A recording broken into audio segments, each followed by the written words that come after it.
Então, enquanto vale a sua opinião, não para os outros, mas para você mesmo. Pois bem, eu sou o Júlio Dash, caso você ainda não saiba disso, caso você já saiba, na verdade não muda nada. Você sabendo ou não, eu sou o Júlio Dash. Enfim, hoje a gente vai falar sobre opinião. É engraçado, talvez você já tenha reparado sobre isso, como as pessoas têm parado de ter uma opinião própria e elas apenas repetem o que elas leem, o que elas veem, né? Em termos políticos, parece que as pessoas não raciocinam mais, seja de esquerda ou seja de direita, ela vê ali o que o político dela favorito diz e ela apenas repete aquilo, assim como ela vê na mídia uma opinião de um determinado repórter e ela apenas repete aquilo. E como políticos diferentes e com mídias diferentes têm opiniões diferentes, as pessoas se restringem a acompanhar apenas um ou um número muito pequeno de pessoas, porque opiniões diferentes fazem com que ela tenha que raciocinar e avaliar qual é o certo, qual é o que faz mais sentido. Na verdade, certo é subjetivo, então certo e errado em muitos casos, não em todos, mas em muitos casos, não existe um certo e errado, existe aquilo que é melhor para mim ou melhor para o ambiente em que eu vivo. A questão que me levou a falar sobre isso aqui é que não apenas sobre política, mas também sobre outros assuntos, sobre assuntos da cultura pop, por exemplo.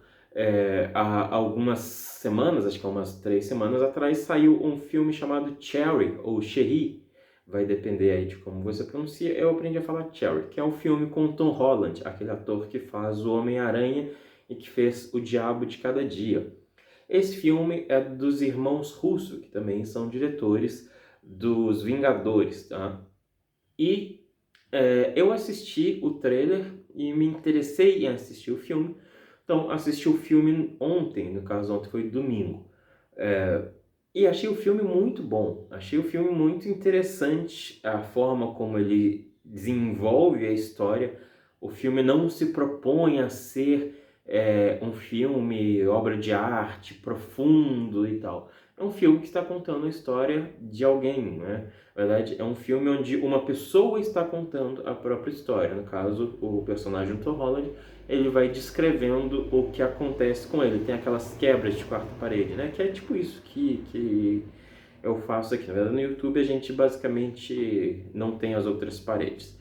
Se você não sabe o que é a quebra da quarta parede, funciona assim. No teatro, né, tem o fundo e as paredes laterais que compõem o cenário e, em tese, onde eles estão naquele cenário, você, que é o público, estaria atrás de uma quarta parede, né? Se as pessoas estivessem dentro de um cômodo, você tem 4 paredes no cômodo, o público enxerga através dessa quarta parede. Então, quando o ator fala com você no teatro, ou como Deadpool faz, que ele fala com a câmera, o que ele está fazendo é quebrando essa quarta parede. Ele enxerga o público e ele se entende dentro de uma obra. Ele não é mais só um personagem, ele é também um narrador consciente do mundo em que ele está vivendo.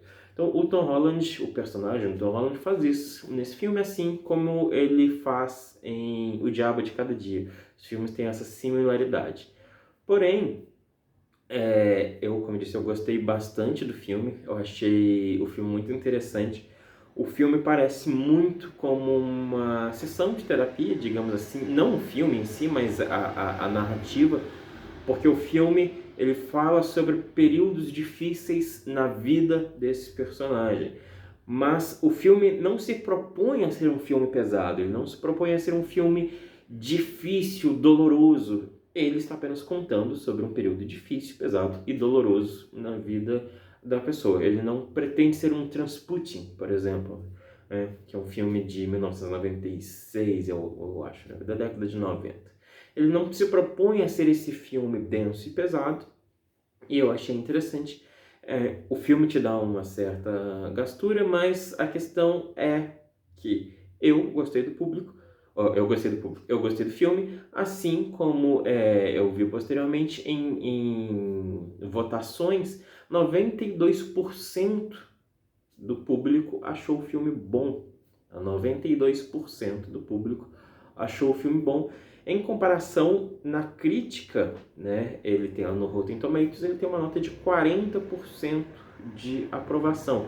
Ou seja, um filme que fica muito abaixo, né, do que seria um bom filme, né? Um bom filme no Rotten Tomatoes, ele é de 7 para cima. Um filme que tem 4, ele é um filme abaixo e fraco.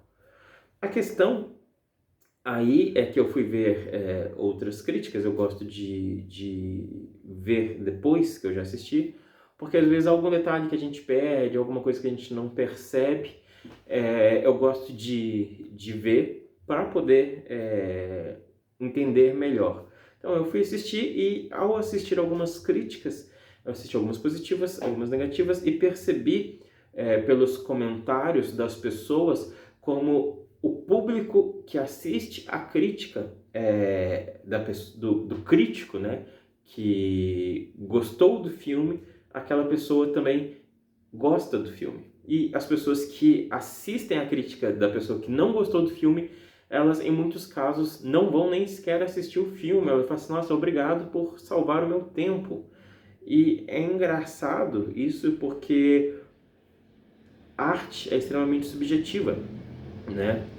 Não tem como você dizer que um filme é bom ou ruim no geral. Ele é bom ou ruim para você, porque é uma história que pode ou não criar uma identificação com você. Mordi minha língua aqui. Ele pode ou não criar uma identificação com você, seja o personagem, seja a trama, seja lá o que for, o ambiente, a época. Eu já falei isso num vídeo para trás sobre como persuadir melhores pessoas, como contar melhores histórias. E os filmes trabalham assim. Então, eles têm várias camadas onde eles podem te conquistar, te fazer se identificar. Então, para ver quantas pessoas gostam de falar, eu gosto de filme de época, né? Não interessa o assunto, não interessa os personagens, interessa que o filme seja de época. As pessoas gostam de coisas diferentes. Então, a maioria dos críticos, quando eles fazem críticas, eles se colocam num personagem, né? Olha, eu sou um crítico de cinema, e fazem umas pontuações, às vezes, muito estúpidas com relação a o que desmerece ou que merece uma obra, né? O quanto ela deve ser elogiada ou não, e não no aspecto pessoal, do tipo, é um filme que me cativa, um filme que não me cativa. E as pessoas, elas têm comprado muito essa ideia e deixado de ter experiências, né? Se eu deixo de ver um filme porque alguém diz que é ruim, principalmente se é alguém que eu não conheço pessoalmente, se é alguém que eu só conheço pela internet, né? Eu só vou ali, assisto o canal, eu não conheço essa pessoa no dia a dia dela, não conheço ela no íntimo, digamos assim, né? Eu só sou um consumidor do que ela grava, do que ela escreve, mas eu não tenho convívio com a pessoa. Porque quando eu tenho um convívio com a pessoa, quando é um amigo, quando é alguém que você convive, você sabe quais são os gostos dessa pessoa no geral, seja para amigos, para família, para gosto para família, no caso, com quem ela se relaciona bem ou não dentro da família. É o que ela consome de música, o que ela, se ela bebe cerveja ou não, refrigerante, seja lá o que for. Você conhece a pessoa num espectro muito maior. Então você consegue avaliar se aquela pessoa tem um bom gosto ou não.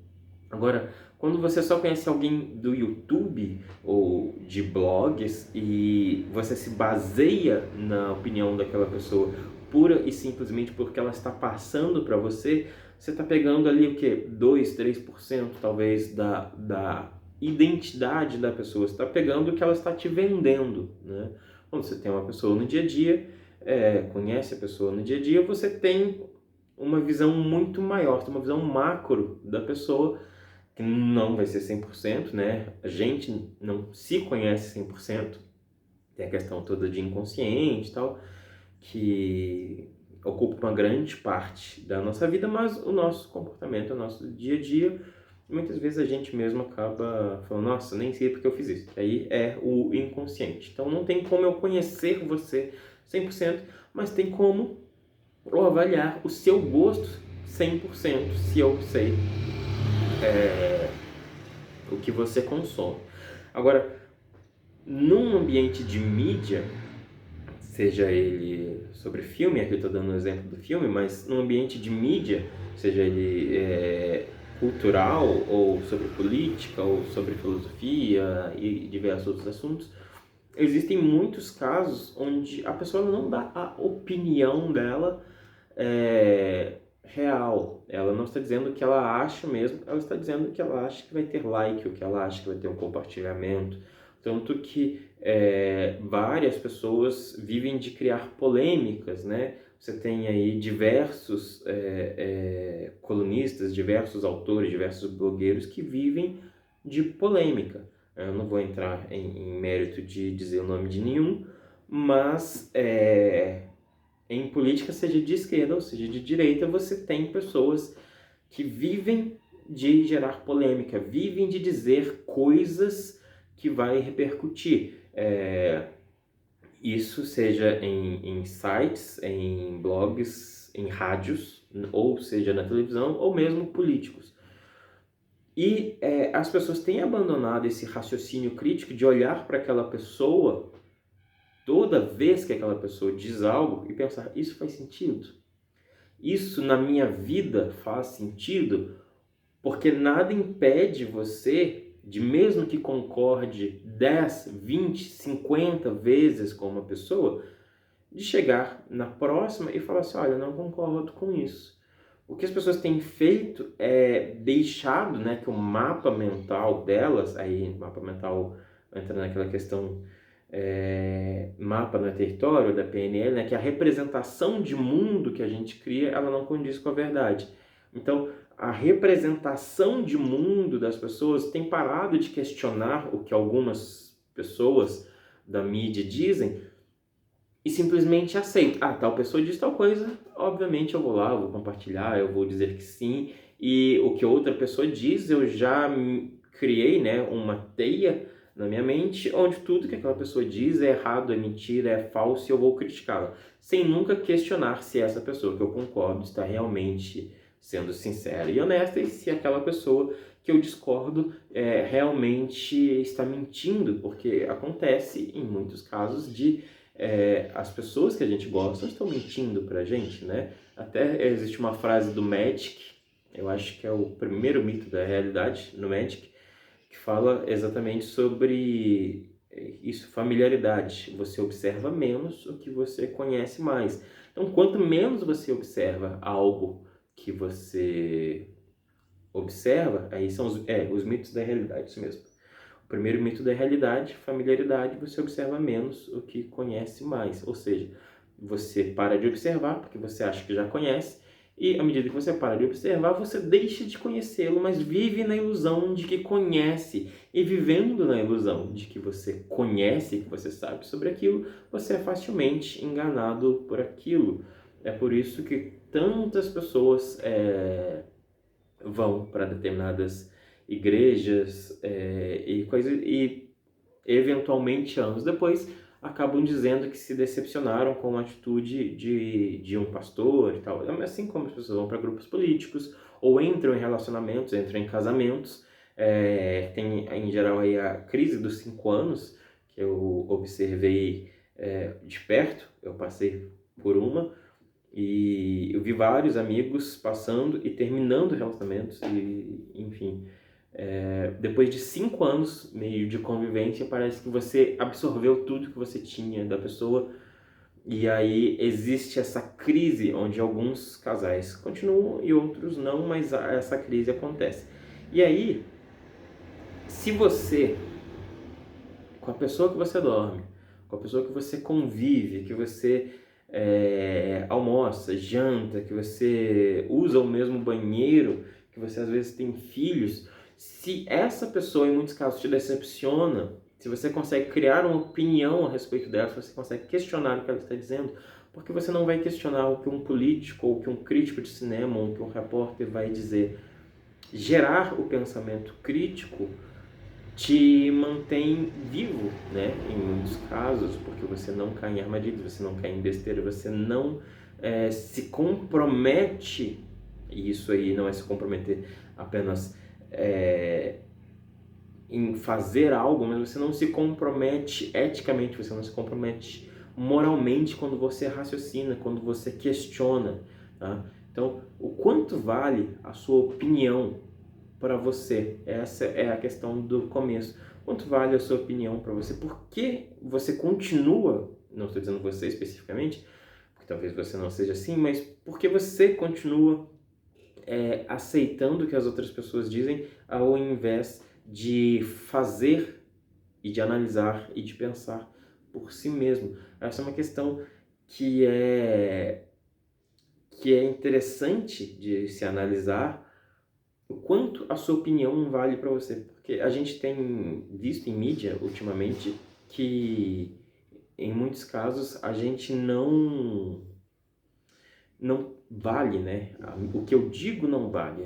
Você tem aí grupos de amigos e coisas de outras pessoas que, em muitos casos, você diz algo e a pessoa te critica ou rebate. Por quê? Porque ela está se alimentando de uma opinião alheia, uma opinião de terceiros, e ela não mais raciocina sobre aquilo. Então, quando você dá a sua opinião, você questiona, ela te ataca. Às vezes é um amigo, às vezes é um parente. Então daí vem aquelas brigas, né, de pessoas em grupos de WhatsApp, porque as pessoas têm pontos de vista diferentes.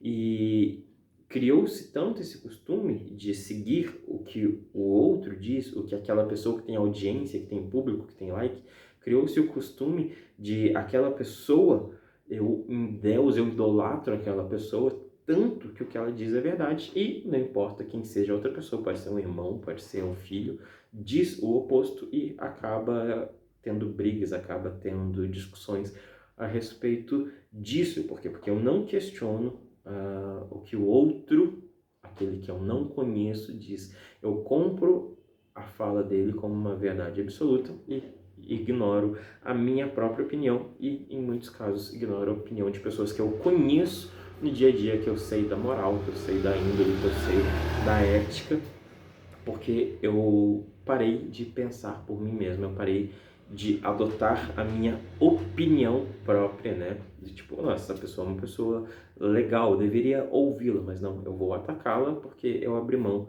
de pensar por mim mesmo, né? E aí é lógico que pensar é sempre por você. Quando você só repete o que outra pessoa diz, você não pensa, você simplesmente é um reprodutor de besteira. Por mais inteligente que o que você esteja reproduzindo seja certo e inteligente, você só está reproduzindo besteira porque você realmente não entendeu aquilo, você só decorou. Então, quando você cria o hábito de pensar mesmo, não só repetir, você vai pensar, isso faz sentido para mim? Isso não faz sentido para mim. Há coisas aqui que eu concordo, não é 100%, mas há coisas aqui que eu concordo. Há coisas que aquela pessoa que eu não gosto disse que sim, fazem sentido. Às vezes o que a pessoa que eu não gosto diz faz mais sentido do que a pessoa que eu gosto, e você não tem que virar amigo do seu inimigo, embora eu acho que ter inimigos é extremamente idiota, mas você não precisa virar amigo do seu inimigo e nem virar inimigo do seu amigo. Você pode muito bem discordar e manter a amizade, assim como concordar sem criar laços emocionais. Pois bem, esse é o vídeo de hoje, espero que vocês tenham gostado e deixem a opinião de vocês aqui embaixo, se inscrevam no canal e essas coisas todas. Valeu, falou, até a próxima, tchau!